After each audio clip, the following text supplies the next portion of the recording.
Hi, welcome back to the BNEWS Election Center. I'm your host, Nicci Kadilak from the Burlington Buzz. We're continuing coverage of election 2022 today with our Planning Board Forum, and I have here with me Brenda Rappaport and Barbara LaRue from the Planning Board. Welcome. Thank you. It's nice to have you here. Thanks Thank you. for coming out and chatting with us. The first thing that I really would like to know, and I think our viewers would want to know, just a little bit about you. Who are you? What is your background? And what about your background makes you especially suited for the Planning Board? Shall I go first? Sure. Okay. I'm Barbara LaRue. I actually was born and raised in Burlington, so I have a very deep connection to the town, and I love it. My husband and I decided to buy a house here many years ago and raise our family here. My background before becoming involved with Planning Board was I was a marketing executive for a small tech company, so I do have a lot of project management experience. But I think more important than that really was just my love for the town and my desire to help make it better and to keep it a great place for families to live. Great. How about you? I also grew up in Burlington. I am fourth generation, raising the fifth. I have a real estate background and telecom background, so I manage an international real estate portfolio for an AI company in Burlington. I also have a residential business in Burlington as well, and a telecom consulting business. Like Barbara, I share that same love and passion, and I think anyone who's sat through a 2-hour planning board meeting or longer can understand, some 4 hours, yes, can understand that, you know, anyone who's on the planning board really has that. It is a labor of love. You know, as far as my background, I think, you know, it's helpful understanding, you know, what tenants are looking for when we rezone. I think it's helpful to understand, you know, the wireless industry, which is a very niche industry, and how that affects not only the residents, the community, the carrier, and the laws behind it. So I think, you know, I wear a couple of different hats that are helpful towards being a planning board member. Great, awesome. So I know, Barbara, you have kind of an elevator pitch for the Planning Board. If you had to summarize what the Planning Board does in just a couple of sentences, what would you say? I'll preface this by saying that there's a lot the Planning Board does, so I'm going to give a brief summary, but it doesn't cover everything. But there are sort of three main things that we do. First of all, we review all commercial and multifamily developments that come before us. And our goal with all of these is to make them the best project possible for Burlington through incremental changes. Most of the time, the businesses that come before us have a right to build what it is they're building on their property, but it's our job to make sure that we improve the plan and make sure that it is the best, most attractive, and safest plan for Burlington. In addition to that, we are responsible for long-range planning. And I like to stress that that is not our long-range plan for Burlington. It's Burlington's long-range plan for itself. So when the Planning Board goes about working on our 20-year plan, we reach out to the community, and we did that a few years ago when working on our 20-year plan. And we ask people to become involved because we want to know what the vision is for Burlington, for the residents, not just our own vision. So that's an important part of what we do, and we try to match the projects that come before us to that plan so that we adhere to it as much as possible. And then the last thing is we hold the public meetings. So many times the things that come before us aren't even necessarily our decision to make. We hold public meetings for zoning changes, which are the decision of town meeting, and for other projects as well. And that's really important because that public meeting is where everyone can come and get all the information, ask their questions, express their concerns, and help craft the best project possible for Burlington. So I think that's a really important thing that we do. It is really important, and I think not enough people understand exactly how town government, sort of all the different bodies work together to inform that final decision. When it comes to town meeting, there's a vote from zoning bylaw review, there's a vote from the planning board, there's a vote from Ways and Means, but it's not always clear how that happens. So hopefully people can get more involved and watch those meetings and really understand what goes into these changes that we make within our community. And come to the meetings. And come to the meetings. Everyone is welcome. Yes. Yes. Well, I think that's something that people don't understand is, while Barbara and I and other members of the board do read your comments on Facebook, it's not part of a public forum. It needs to be on record. It would be great if the amount of people that were posting on Facebook actually attended the meeting.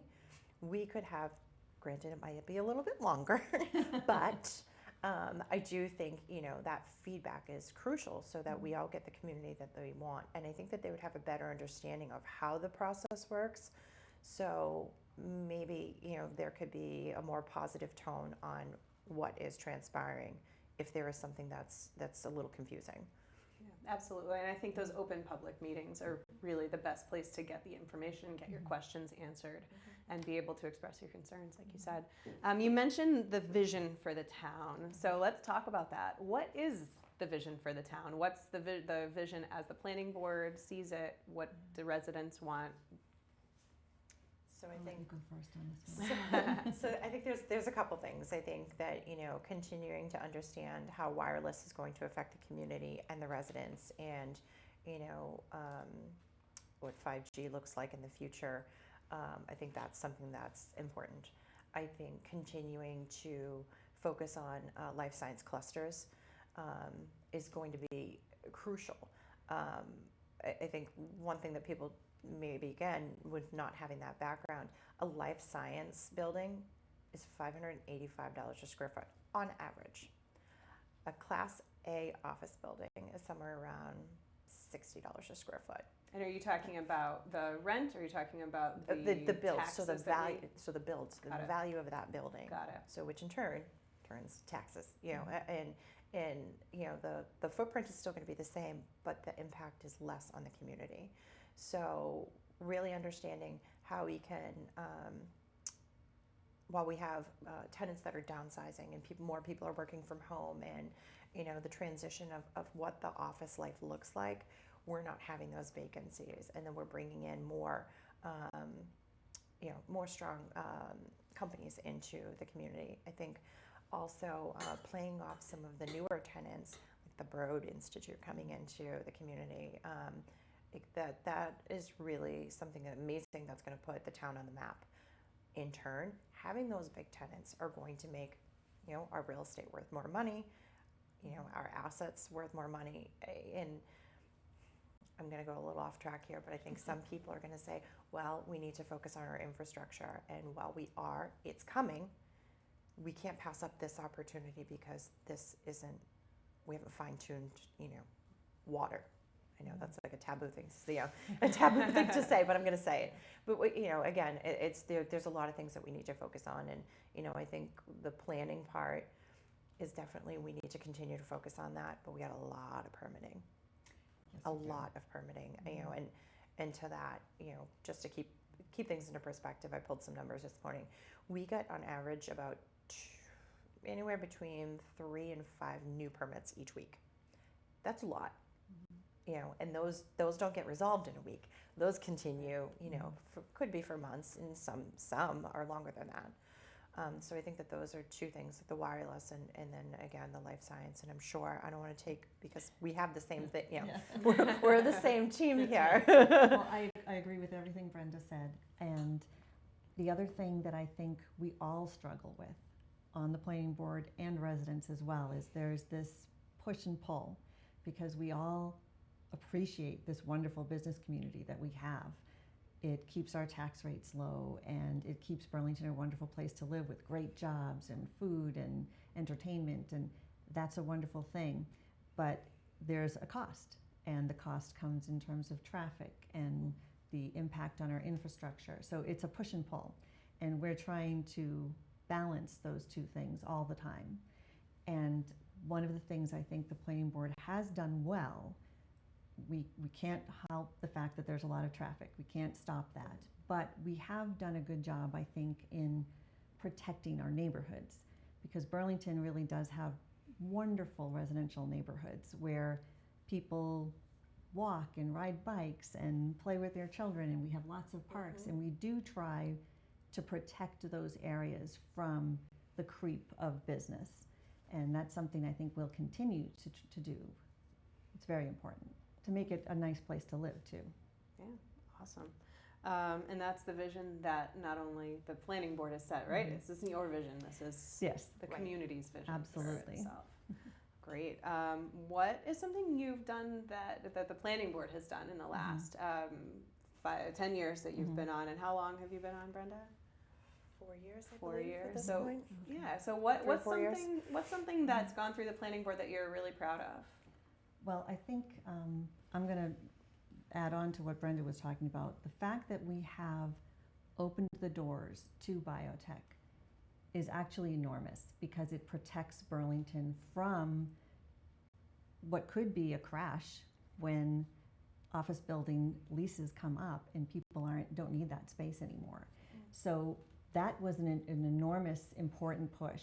So a little bit of future proofing, if Yes, you will. exactly. It's the evolution of what a community and office is going to look like. Right. And then this is more of it's not a long-term thing, but I'm actually really proud of our staff and the way they handled and we all handled the pandemic, because it was an enormous challenge. It happened very quickly.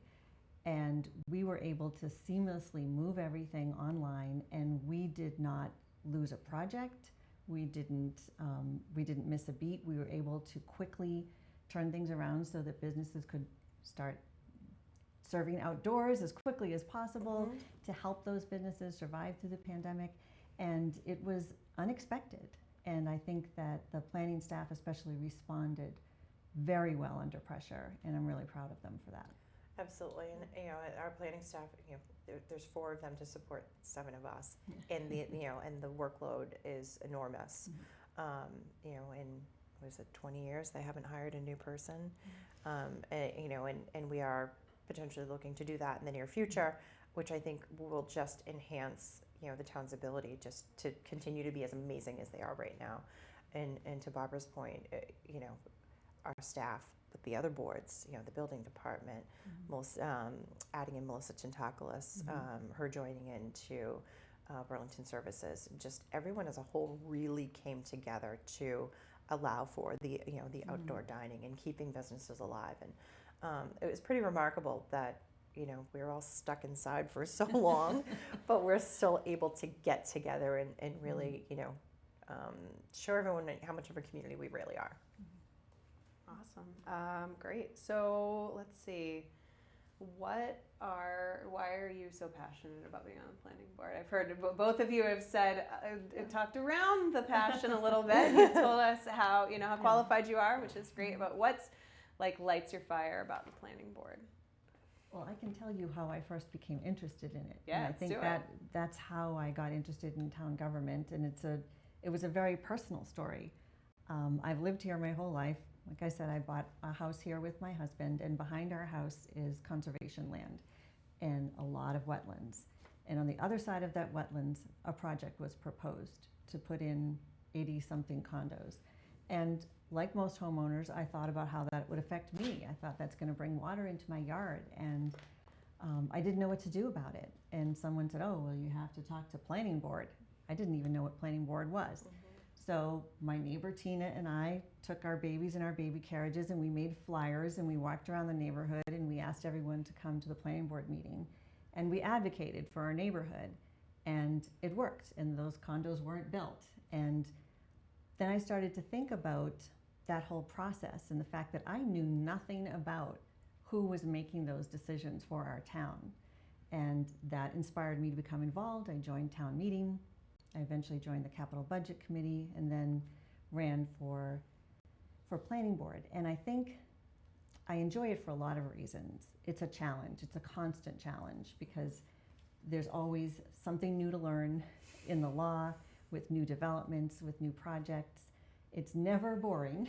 No, it isn't. And I like having a say in how our community is developing, and I like being able to work with neighbors to make sure that they're protected.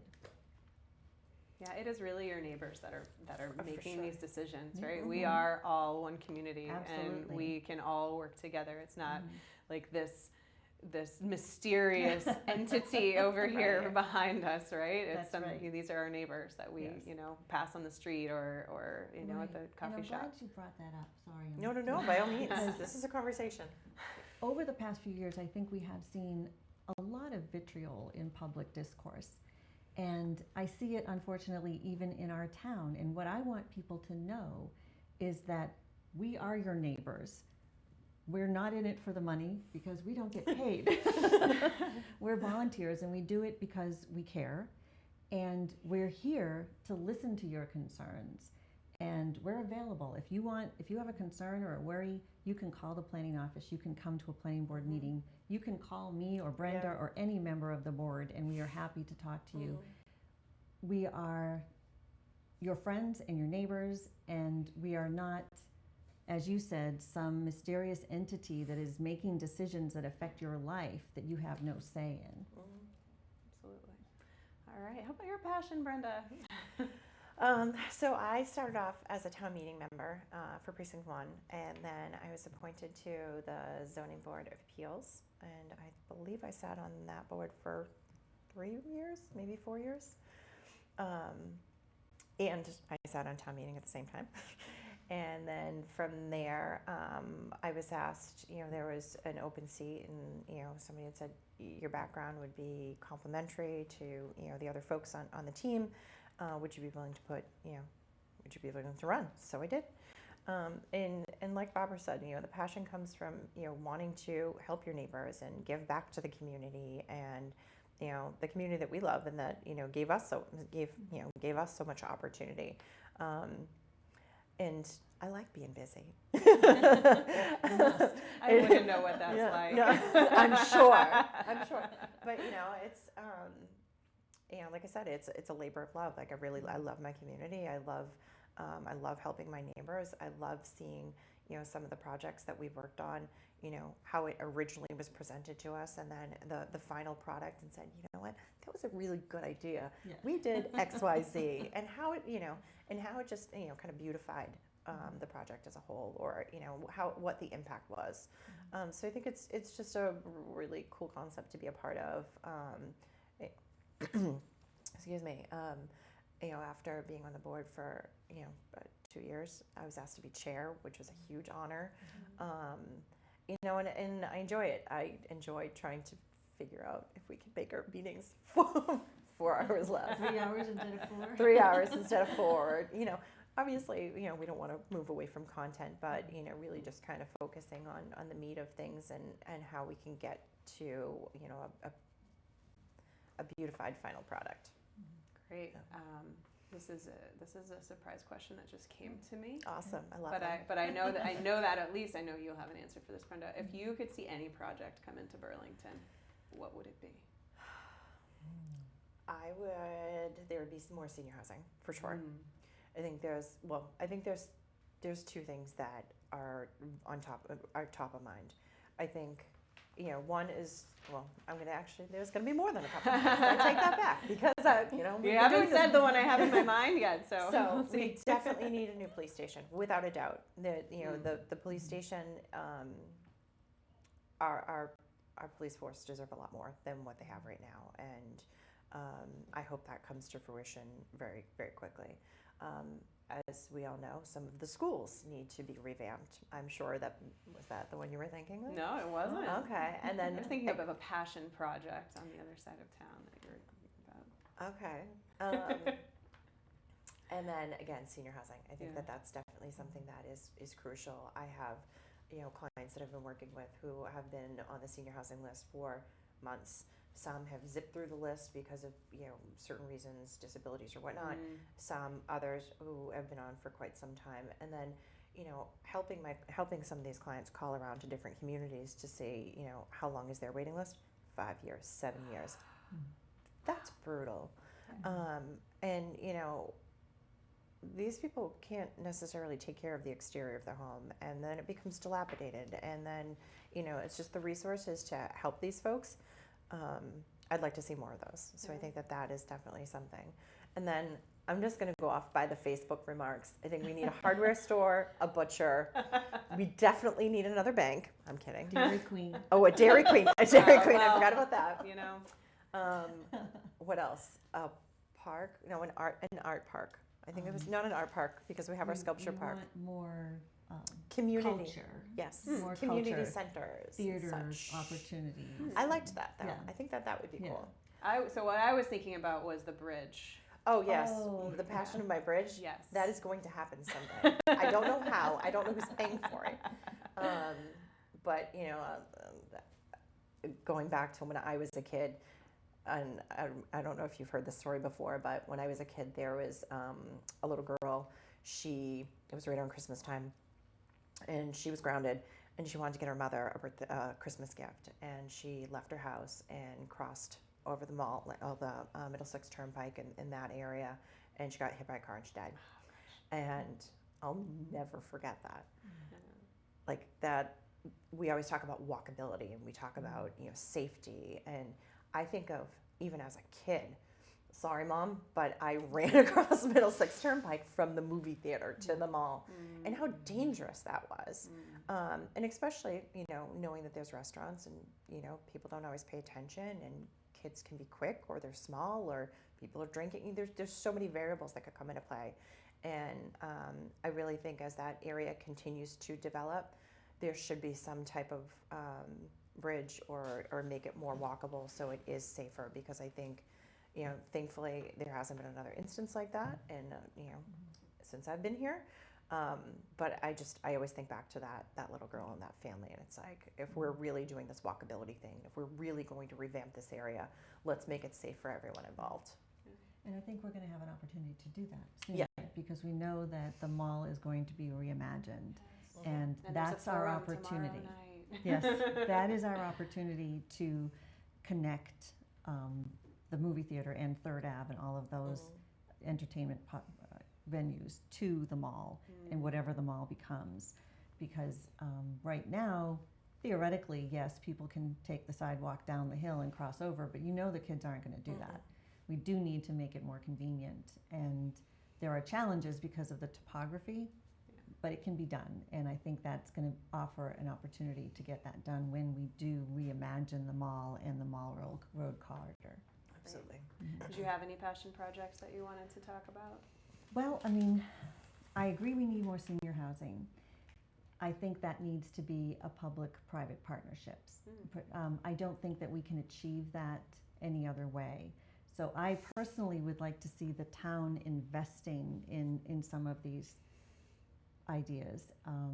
I think in order to do it, we need to have property, which we would either have to buy or reutilize, depending on how different resources are moved. But I think it takes a big investment by the town, and I think that the residents of the town are ready for that.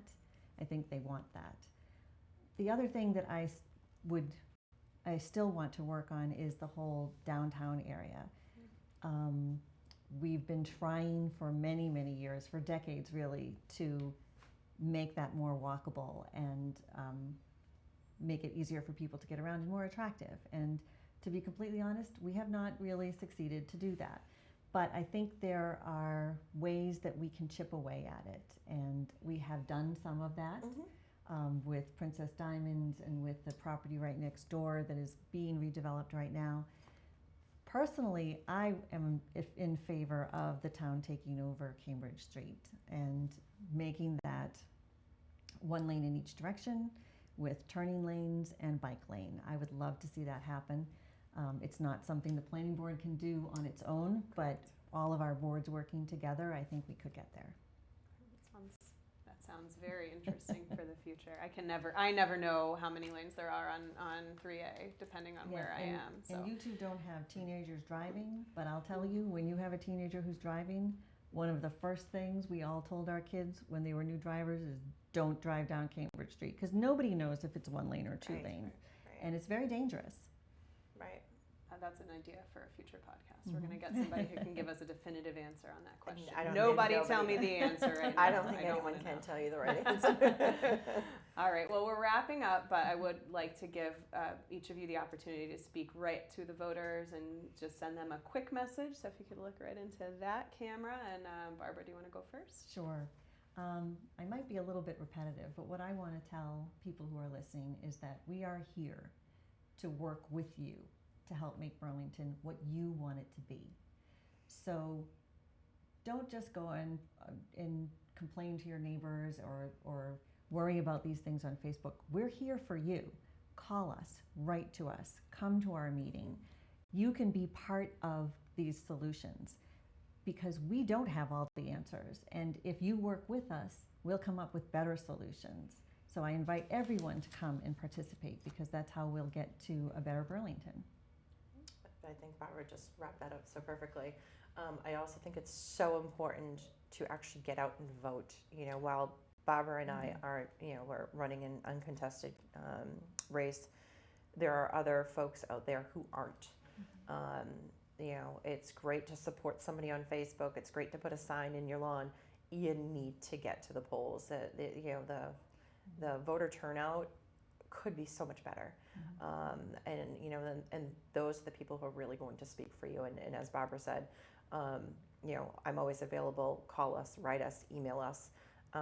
We're always, or we'll always make the time to speak to somebody to make this community, the best that we all want it to be. So, and thank you so much for having us. Yes, thank you. Thank you for coming. Thank you. And thank you for watching.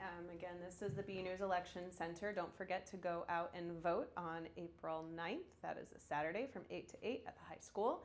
Or you can start absentee voting right now if you go down to the town clerk's office or request a ballot to be mailed to you. I am Nicci Kadilak, and thank you for watching.